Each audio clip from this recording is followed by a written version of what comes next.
Welcome everyone to the Media Evolution channel here on YouTube.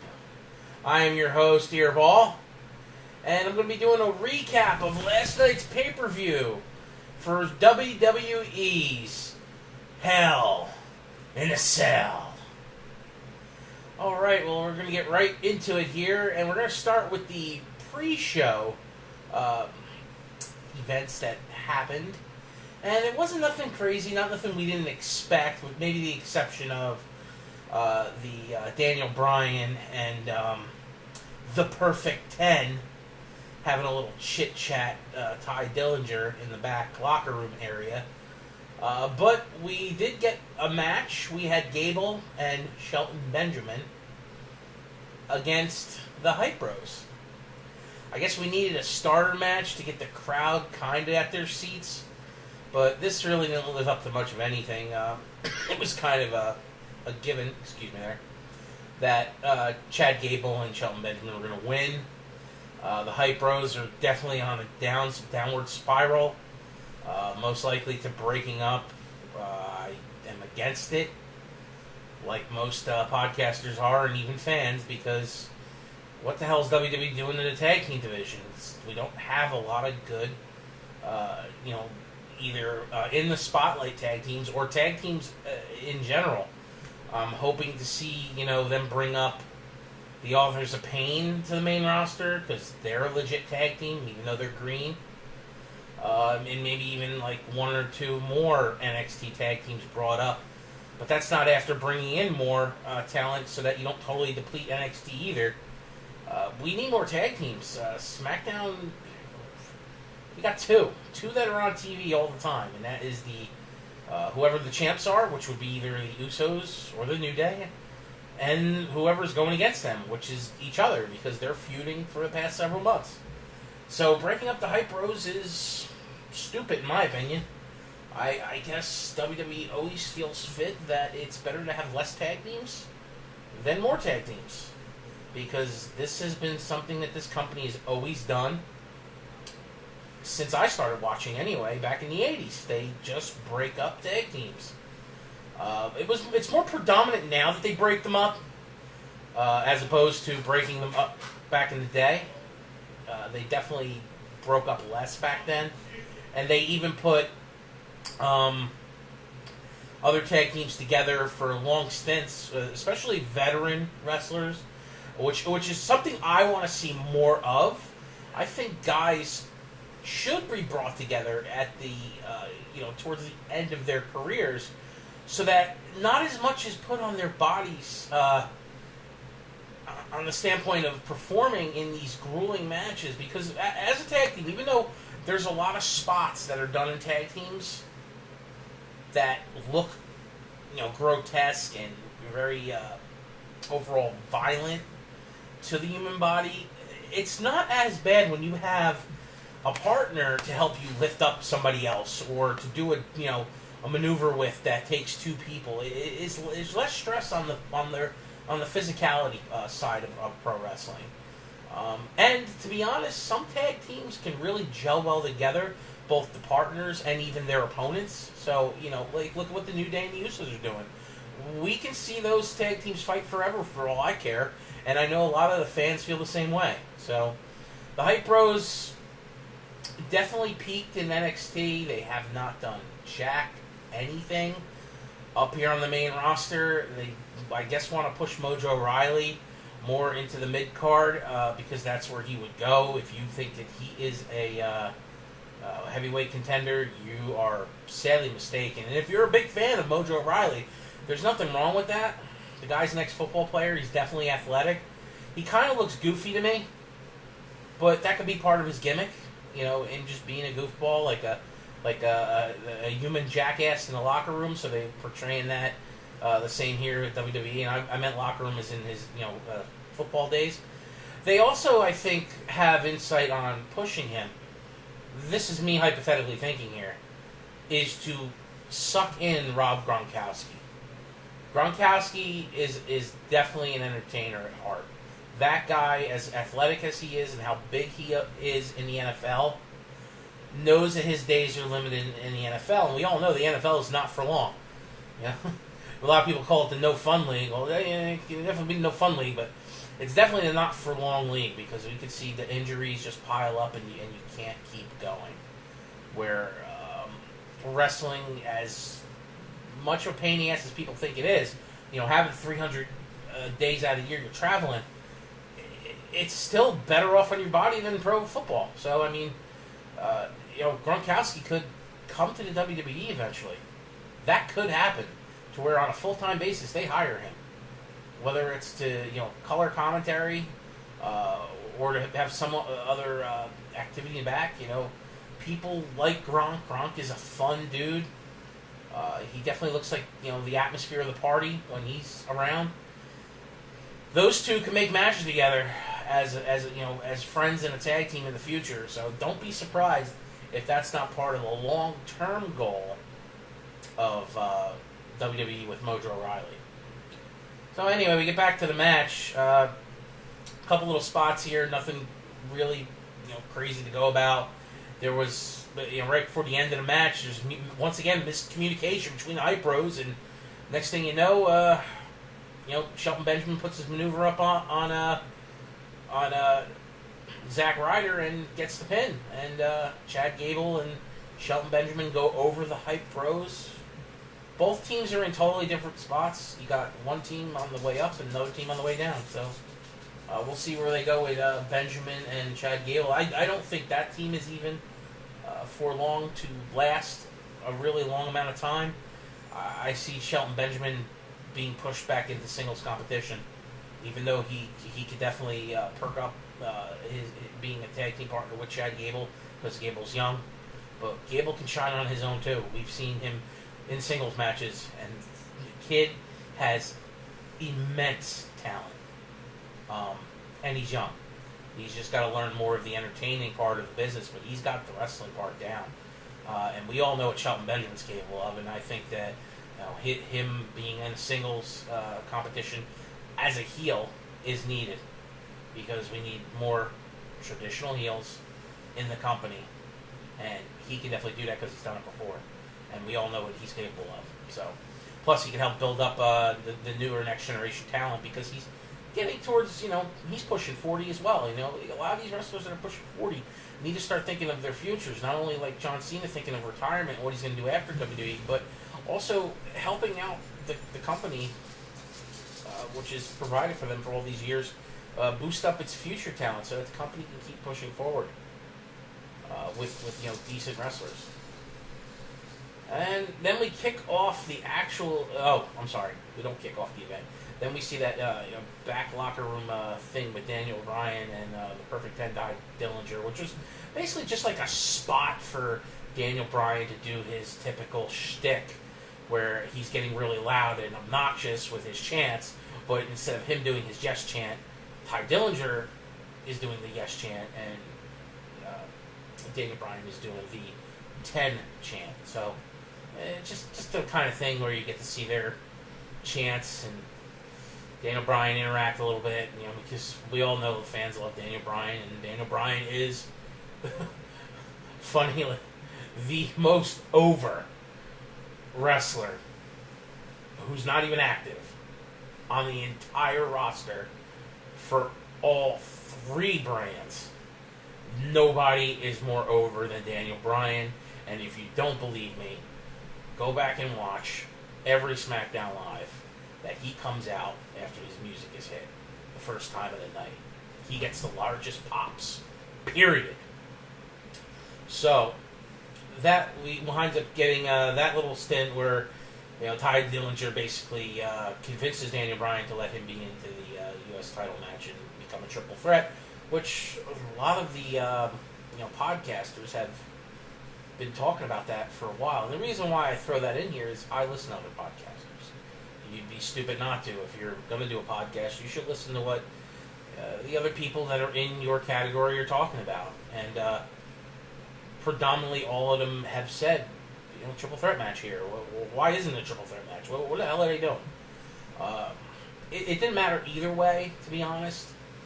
I guess it allowed them to easily give the title more so towards Baron Corbin, which is what ultimately happened here, without AJ looking weak and eating a pin. They let Dillinger eat the pin, so we'll just get into the match here. Not into the match, but let's get into... We'll talk about that later. Let's get into the actual event here. Starts out, they're going to bookend the Hell in the Cell pay-per-view with the Hell in the Cell matches. So we start out with Hell in the Cell. We got the Usos versus the champs, the New Day. And it ends up being Xavier Woods and Big E. Which, has anyone ever noticed, we rarely get Kofi and Xavier as a combo. It's mostly Big E and one of the others. Is that something hinting that Big E is going to be broken away from the New Day at some point and given his own singles push again? Because they see so much promise in him, because he's a really young guy. He's only in his 20s, and so is Xavier. They're both young. Where, it's funny, Kofi doesn't look that old, but he is the senior of the group. He's been in the company many years, and he's, in his 30s. Well into his 30s now. So, do they see them pushing Big E into the mid-card, upper mid-card, potentially world, WWE title holder future? Which would be great, considering, not too many African Americans have ever been world champion. And that's either belt. Back in the WCW belt, world title, or the WWE title, Universal, that's a new title. I only know of Booker T, The Rock, and people always bitch about The Rock, saying, "Oh, Rock's not black." His father was Rocky Johnson, and Rocky Johnson was a black man, so The Rock's black. All right, and there has been other black world champions for other companies, but WWE has, for the most part, not had many. And to have someone who is,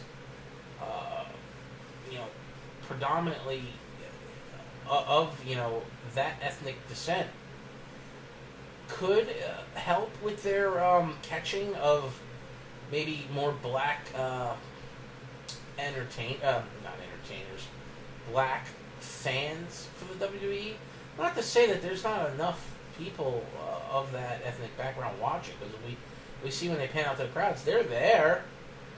Just for some reason that WWE gets this, aura about it, that it's white people watching a fake sport and,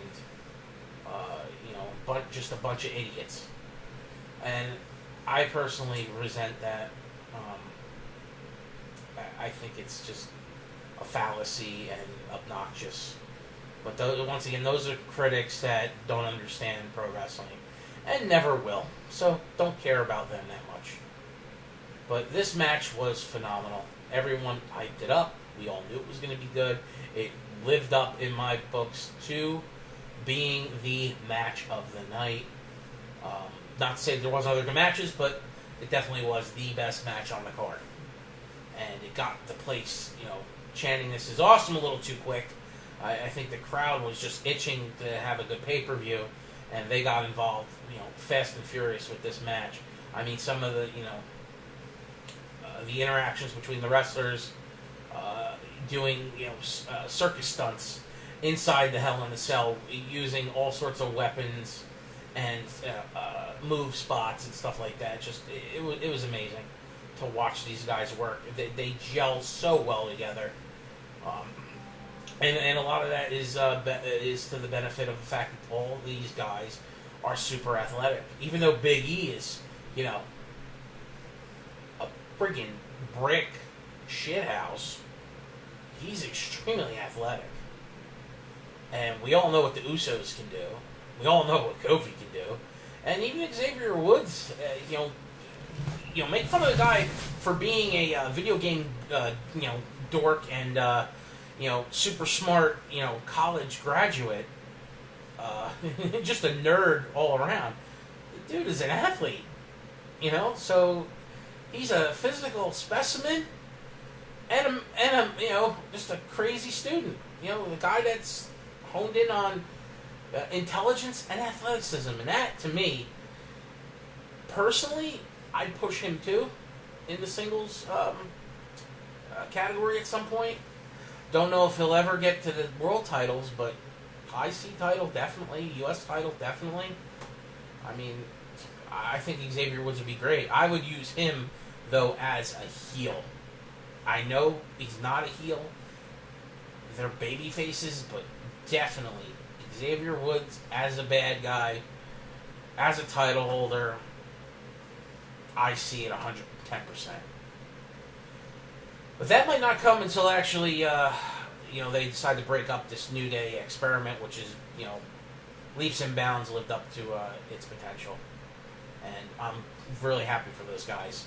And the fact that WWE wants to continue to push them and to make them the all-time title holders in the tag team division when they already have the longest title reign ever in history for the company is just, it's definitely something to set the bar for future tag champions, whether it be teams of 2 or 3.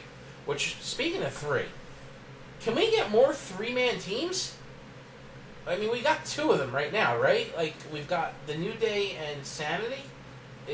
Is Sanity allowed to be a 3-man tag team, right? It looks that way.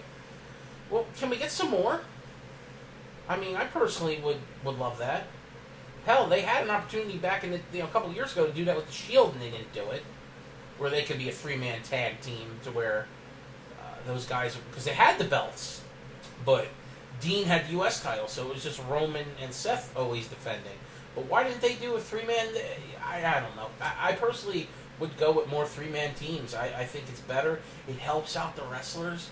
Not everybody has to wrestle every night. They can intertwine them where every other week somebody different's wrestling, and it's less taxing on their bodies. These guys go through so much. They work 5 days a week, work 300 days a year. Yes, we only see them on Raw and SmackDown, right? They're doing house shows and pay-per-views every 2 weeks for the respective brands. They're doing a mega pay-per-view every couple months where both brands are involved. House shows are on Friday, Saturday, sometimes Sunday. Their basic nights off are like Wednesdays and Thursdays, and we all know that that's traveling time. So... give the guys a break. I would more 3-mans, please, WWE. Help out your wrestlers. You've already helped them out by splitting the brands to where you respective rosters on each brand, so they're not wrestling on Mondays and Tuesdays. So please help out your employees. It'd be better for everyone. Healthier wrestlers equal more good matches.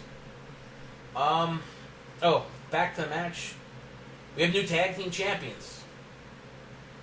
The Usos beat the New Day again after dropping the titles a few weeks ago.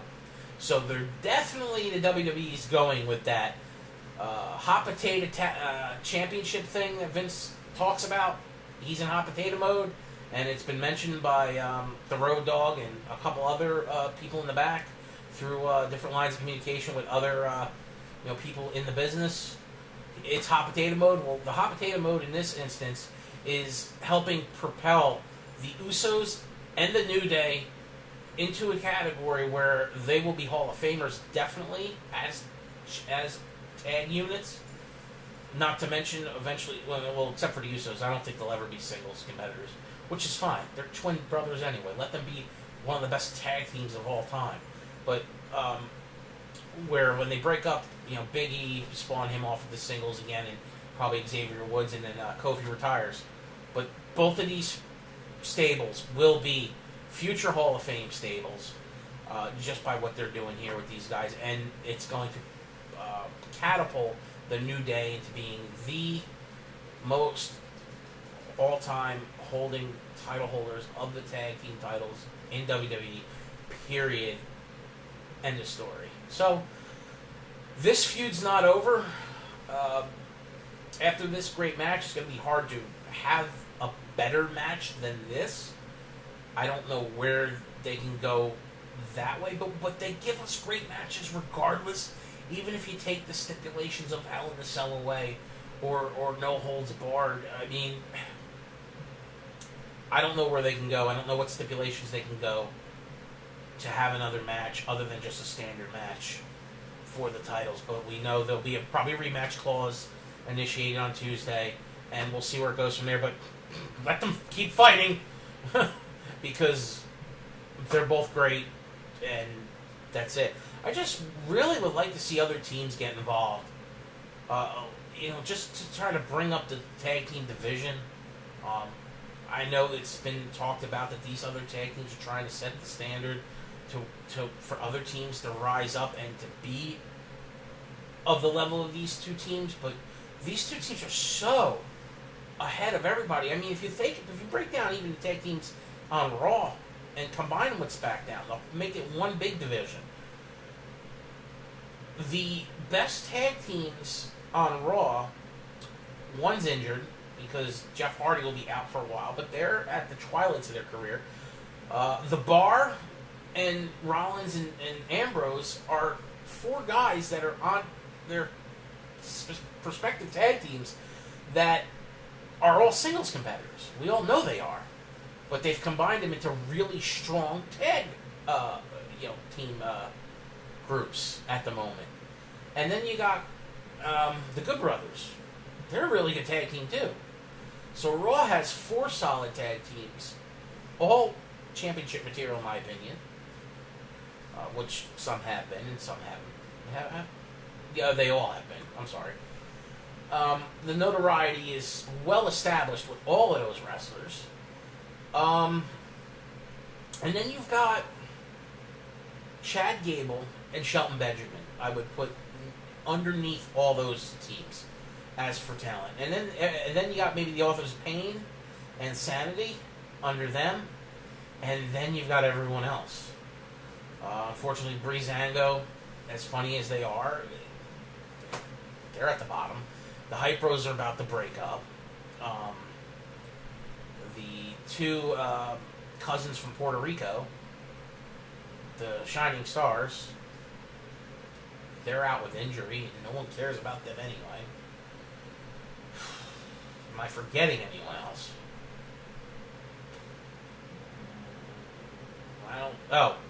The Ascension. It's a shame what's happened to them.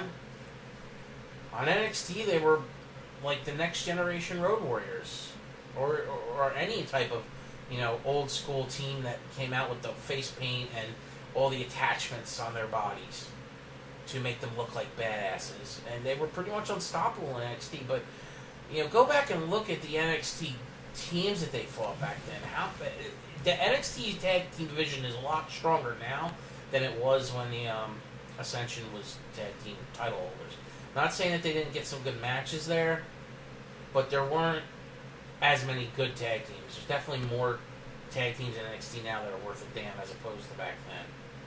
It seems back then was more focused on singles competition as opposed to a tag team division for NXT. So the tag division, definitely needs some help. Definitely needs some help, and I'm hoping that some other talent just rises to the occasion. But I'll stop with that rant. But that's definitely an A+ match. And then we go into a match that could have been better. Randy Orton versus Rusev. I love Rusev. I mean, Orton. I love Randy too. Randy has done a ton for this company. He's a legacy. You'll hear me always talking about how legacies and what they do for the company. But Rusev should be world champion. I mean, did that injury really screw up the booking to where he couldn't be champion? As I think he would be a better, heel than Jinder. Even though Jinder, I think, is hindering it up, is healing it up pretty good. But Jinder is definitely hindering the performance of the WWE title, where I don't think Rusev would have. And they would have had their foreign heel that they could, just be pissing off the crowds every time he come out with the title. But they didn't do that here. They put Rusev in these feuds with guys that are definitely big name. I mean, to be in a feud with John Cena and Randy Orton back to back, it's pretty damn good, whether you lose or not. I mean, people complaining that Rusev's buried. Well, Rusev, when he came up, from NXT, was pushed to the moon as U.S. title holder. He didn't lose for like an entire year. And when he did lose, he wasn't cleanly pinned.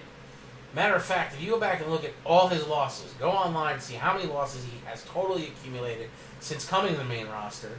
Not many times has he been pinned. It's mostly DQs. So, Rusev is not buried. He's just not in the place that I think he deserves to be in.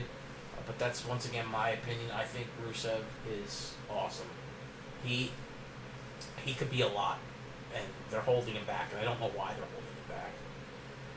Maybe they want to just make sure he heals good enough. And they know, by putting him in the ring with Randy, is Randy doesn't ever do anything to hurt himself or the person that's in the ring with him. Same thing as John.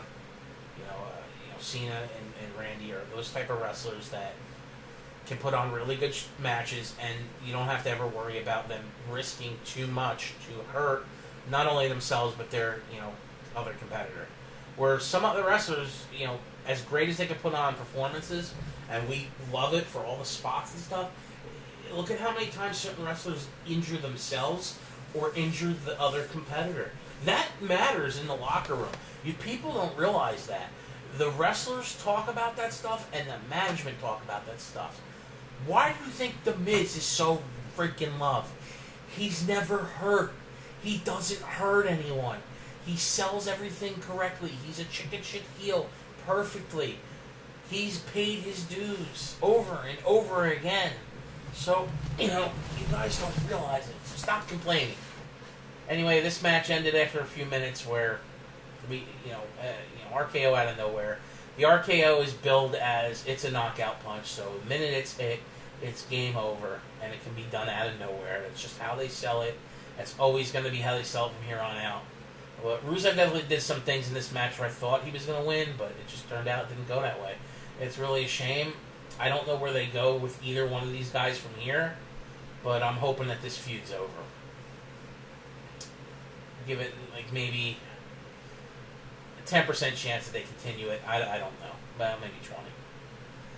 Next match of the night was our triple threat match between AJ Styles as U.S. Champion versus Baron Corbin and Ty Dillinger. Definitely percolated well. It was brewing up to be a decent match, and it definitely lived up to being that. I would say it'd be like maybe a B, not an A+ match, because it was definitely a little bit slow in the beginning. Baron Corbin, to me, I'm not sold on him one bit. Yeah, he's a big dude, whatever. It's just, I don't like his look. They obviously didn't like his friggin' theme music. They've changed it like 4 times. He squandered his opportunity to be, WWE champion. Well, now he's going to be U.S. champion because ultimately he ends up winning this match through kicking AJ out of the ring and pinning Ty Dillinger, which we all knew once they added Ty Dillinger. Guess who's eating the pin, whether it be a pin from AJ or a pin from Baron Corbin? Ty Dillinger is going to be on his back eating the pin. And we're either going to have a retaining or a new champion.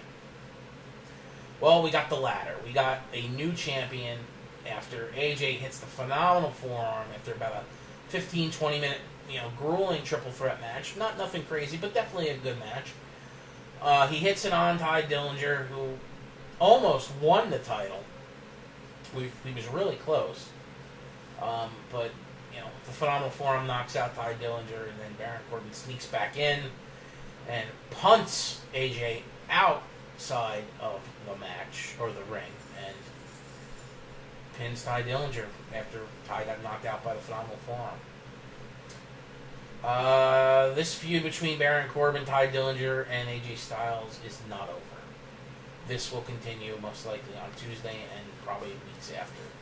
I don't know if they'll keep AJ in the mix, though. I think AJ is going to be pursuing the world title very soon. So this might be AJ challenges for his title back. Corbin, chicken shit heals it and gets disqualified or just leaves. And frustrates AJ, and AJ winds up squandering his title opportunity again. And they bring it into where it'll be just Ty Dillinger chasing Baron Corbin for the U.S. title, and then maybe some other opportunities for some other singles competitors in the mid-card going for that title. It just sucks that we won't see, being that they've decided to make this change with the title, we're not going to see the U.S. Open challenges anymore. Not to say that AJ was doing it the same way as John Cena was, but I really liked that. I think heavyweight titles holders being on the show is good, but they don't have to, constantly defend it on Raw and SmackDown. Being around would be nice. I wish Lesnar was there more often. At least Jinder is there. But I think the U.S. title and Intercontinental title, being it's the mid-card title, should be defended regularly. Pay-per-views, maybe every other SmackDown and Raw, or every week. I don't know. I mean, personally, I miss the TV title and the hardcore titles. They were defended constantly, and it gave people purpose, no matter where you were on the card, of going after a title, because it was a lower tier title, and it meant something to everyone. So, fans included. And the match after that ends up being the women's title match. Natalya and Charlotte. The Hart family legacy versus the Flair family legacy. These two obviously can wrestle. They can put on a good match. I didn't like this match one bit. Not one bit. What the hell are they doing? Ending it the way they did. Just what are they doing? It's actually putting me to sleep. I feel like going to sleep now after talking about it. But watching this match, it wasn't that good. I mean, yeah, they did their proverbial, I do my sharpshooter, you do your figure 4, figure 8, and then your other spots here and there that you are so famously known for doing, and ultimately ending in Natty going full-blown heel, crazy Catwoman, and beating Charlotte outside the ring with a steel chair, getting disqualified. I know they were trying to sell, a left leg or left knee injury. I think was it left, a left knee injury to Charlotte, favoring it from the start of the match. Ultimately, doing a moonsault, coming up, lame on that knee again, and then ultimately that's the knee that was targeted with the steel chair. But ending it like that really sucked. I would have liked it better if maybe the chair got involved, but the ref didn't see it, knocking out Charlotte, and then she getting pinned by getting screwed over, versus the way that they ended it here with the DQ. And then you got Charlotte getting savagely kicked and beaten with the steel chair outside the ring. And now we've got a crying Charlotte. Why are women always crying? They're either crying that they win the title or crying that they got beat up. I know they're women. They're supposed to be more, they're women. They're feminine. But they're athletes. Stop crying. Who wants to see them constantly crying? Are they just all in agreement, so we're going to cry every time? Like, what the hell are they doing? Drive me nuts. Wasn't impressed by that match. And then we have this. We go from a bad match to a worse match. Shinsuke Nakamura versus Jinder Mahal. WWE Championship. I'm a fan of Jinder's. Big fan. I wanted to see him be a really strong heel with this title, since getting thrust upon this opportunity a few months back. They're trying to build him up stronger, but nobody's taking this seriously at all. And all they're doing is now saying, oh, well, they brought up Shinsuke to get buried by Jinder Mahal and his crappy title reign. It's getting hard to defend. It's getting really hard to defend. I mean, I understand what they're doing. I think Jinder has got to lay off some roids here, because he's getting so big that he's lumbering in the ring now. Like, he wasn't that nimble and quick on his feet to begin with as a wrestler, but go back and watch his old stuff. Watch his transitioning stuff into getting, more vascular and muscular since, getting on the juice. And just notice how as time goes on, he keeps getting bigger and bigger, and he gets more and more lethargic in the ring. It's just, he looks like a lumbering giant, and he's not a giant. So he shouldn't be acting like one in the ring. I don't know what the hell's going on here. I mean, I'm glad that they did a little bit different of an ending. You know, instead of the Singh brothers being totally involved in the ending, but they were involved in the match, pissing off Nakamura throughout the entirety until the ref threw them out. But then after the ref threw them out, within a few minutes after that, the match is over anyway, with, you know, Shinsuke eating the pin from a Colossus, which looked terrible. Like, Jinder, bro, that's your finishing move. It needs to look good, not look sloppy. Now, if that's not your fault and that's on Shinsuke, well then you guys need to talk it out in the back if you're going to continue this feud and get this stuff, you know, tightened up and look better. Horrible. And people need to stop bitching and complaining. But they're not going to listen to me because I'm just a new YouTuber trying to make his mark in the podcasting, pro wrestling genre here. But as a 30-year fan of this product, shut the hell up bitching about who the champion is. It's their company, it's their choice.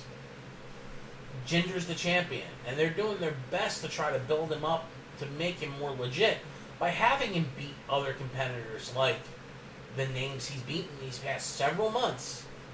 You know, former multi-time champions and now a world-known superstar. Even though he's not that known over here, he's known worldwide. People know who Nakamura is. But the payoff could be coming, but either way, he's beaten Nakamura now, what, twice? 3 times? At least twice. So they're definitely trying to build Jinder up more here, and I'm looking forward to him continuing being the title holder, but they need to make him be a more legit title holder, because it's looking bad and it's getting hard to defend. And I've been trying to defend him, even calling into some other podcasters and bitching them out for being anti-gender. So I said give it time. Well, we've given it months now, and it's looking worse. Like I said, it's getting hard to defend. And stop complaining about Nakamura being buried. He's not being buried. Losing twice to Jinder Mahal as the current champion is just the way that they want to see the feud go and the way the booking is going, because the booking is planned out for many months.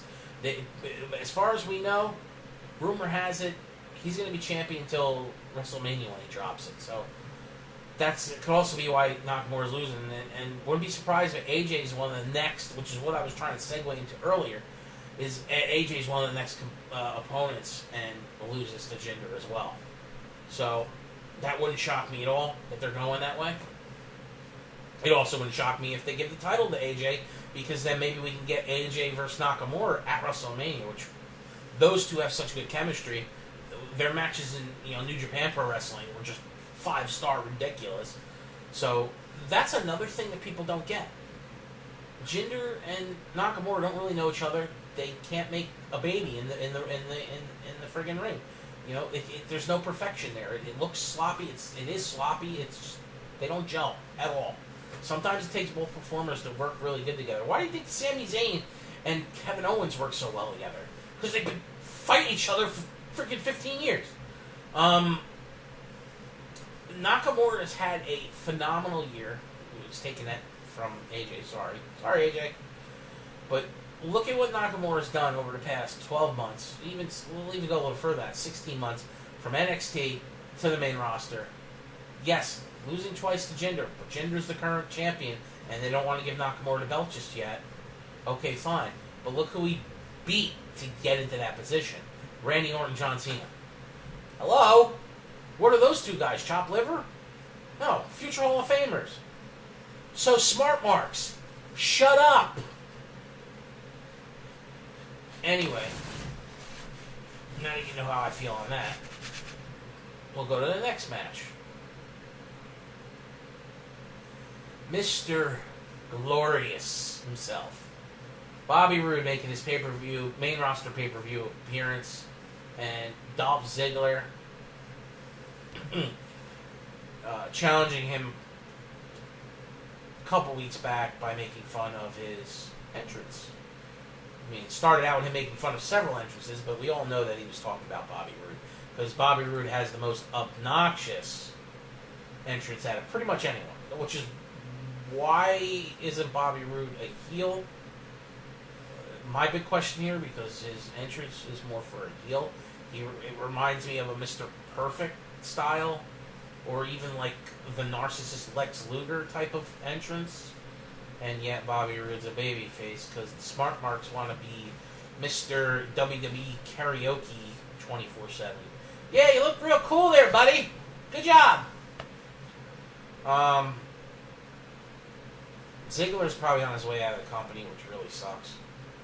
Ziggler is a great in-ring performer. He is a comedian, though, so he does have an opportunity outside business to do other things that he loves to do. But I can see him also going to New Japan. I think going anywhere else besides New Japan is a step down for Dolph Ziggler. As much people are like, oh, he needs to go to ROH. ROH is considered AAA. It's not considered a parallel company to WWE. It's under TNA Impact or Global Force. As people are like, oh, well, look at all these wrestlers that come from it. Yeah, they've all come from there, with the exception of people who are homegrown in WWE. A lot of wrestlers have come from Ring of Honor, but there's a reason why Ring of Honor is still where it's at. 15, 20 years into it, they've never gotten big. The next biggest company is New Japan Pro Wrestling. So that's where Dolph needs to go. If he goes anywhere else, he needs to go to New Japan and kick some ass over there. But kind of expected, Dolph does the heel stuff and loses to Bobby Roode, but gets the final word in by hitting a zigzag after the bell rings and then walking out, standing while Bobby Roode's face down, ass up. So I would chalk this after the fans being rude to them by CM Punk and not really being into this match, but how can you blame him after the god-awful world title match just before it? I'd give this match still a C. These two guys could have did much better than they did. I don't know if it was lack of prep between the two talents by not really knowing each other. I mean, we all know Bobby's been in NXT, but before that he was in another company for most of his career. So, these guys don't know each other, and that takes in-ring getting to know each other takes a little time. Whether you're a general in the ring or not, you still need to get to know the other wrestler. And finally, main event of the night, the other end of the bookends for Hell in a Cell, the other Hell in a Cell match, Falls Count Anywhere, Shane McMahon versus Kevin Owens. God, we all knew that this was going to be a spot fest the whole damn match. That's exactly what it was. Kevin Owens is great. Love fucking Kevin Owens. And besides the fact that he's considered a big fat guy, and they always poke fun of him for being fat, he's the most athletic fat guy I've seen in the last 20 years. So kiss my ass. Shane McMahon, he's a crazy son of a bitch considering he's the son of a billionaire. He's got a lot to live for, and yet he acts like he wants to kill himself, giving it for the fans. So, thumbs up for him. Great performance. Kind of expected on how this was going to go. The only thing they didn't do is Kevin didn't throw him off the top of the cell. It thought that was going to happen, and they were kind of teasing it here and there. But you definitely see that they've done so many improvements to the Hell in the Cell, especially with this match, because these guys came out and were on top of the cell. I noticed it when they dropped the cell for the first match, that the cell looked different. But it's definitely been redesigned. It's been reinforced. That top, the squares are closer together. The engineering has totally changed. Instead of doing, say, 8-foot squares at the top, it looks like the squares are now 6 feet. And they've reinforced those squares with multiple steel beams underneath it and more rivets. So, and you can tell that by these guys. Kevin Owens is almost 300 pounds, I believe. And he's bouncing and springboarding like a trampoline off of these steel mesh. Means that it's been riveted a lot and it's been reinforced a lot. And Shane is much lighter than him, so of course he's going to bounce. But these guys are literally doing stuff up there that if this was the old Hell in the Cell, they would have fell through it onto the ring mat, and someone got severely hurt, which is what happened back in the day to Mankind when him and the Undertaker went at it. That first stunt was totally planned, of him being thrown off the top of the Hell in the Cell onto the announce table below, but going through the top of the cell onto the mat below was not planned. And since all those times have happened, they have done many things with the engineers that design these traps or stunts over the years to reduce injury. And you definitely can see that here with the way they've designed the new Hell in the Cell. And you can even see on the sides of it, they've cut out holes for the wrestlers' feet to climb up. Those weren't always there years ago.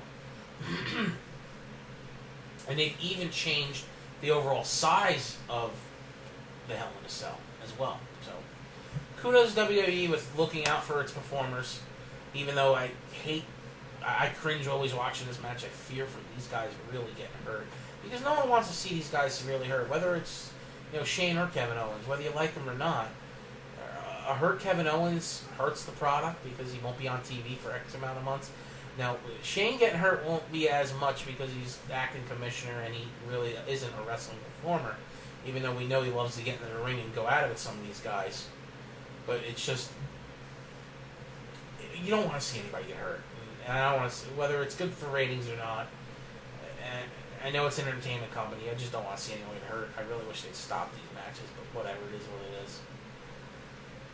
But ultimately, after all the spots, after all the grueling and ruggedness of this Hell in the Cell, the ending shocked everyone where longtime friend and rival Sami Zayn interjects himself into the match by pulling an unconscious Kevin Owens, or what looked to be an unconscious Kevin Owens, off the second announce table while Shane McMahon is plummeting from the top of the Hell in the Cell to drop an elbow and, virtually kill Kevin Owens. Sami Zayn grabs him, pulls him for safety, and watches Shane plaster himself through the announce table, and it just looked like a hellish fall spot, whatever. It was nasty. And then dragging a half-beaten to a bloody, or not bloody, but a half-beaten pulp Kevin Owens, who doesn't know what the hell's going on at this point, dragging him on top of Shane and forcing the ref to count the pinfall, even though paramedics are trying to get to Shane McMahon, who is just a mess from taking this spot. Did Sami turn heel? He had a weird look on his face. He didn't know what the hell he did here. We all know that those two guys have come up through the ranks over the years. They're best friends. It's not a joke. They're not playing best friends right now on TV, but they are extremely close. And if this is the beginning of reuniting Sami Zayn and Kevin Owens as two heels, then I'm all for it. We all know Sami can wrestle. I think his gimmick was terrible on TV, so they need to fix all that. And if this is a way of fixing Sami Zayn and making his storylines and booking better, then I'm all for it. And anything involving Kevin Owens will be a good thing.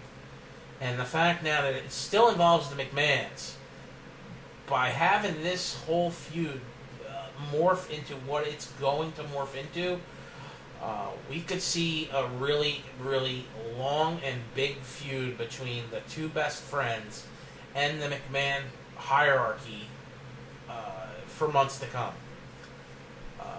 Don't be surprised if Stephanie and Triple H get involved at some point, especially now that Shane has taken a beating from this match. I just don't know where they're going to go from here, but I'm all for it. Please, yes. Absolutely yes. Anyway, that is your pay-per-view review for Hell in a Cell 2017 from your host on the Media Evolution YouTube channel. This is Earball, and I'll be back with Monday Night Raw and SmackDown recaps later in the week, and I'm also going to be doing an upload, giving everybody the an insight on what I want to accomplish as a broadcaster on YouTube and things that relate to streaming and whatnot on both YouTube and Twitch. So, thanks everybody, and have a great, great day and week to come. Earball out.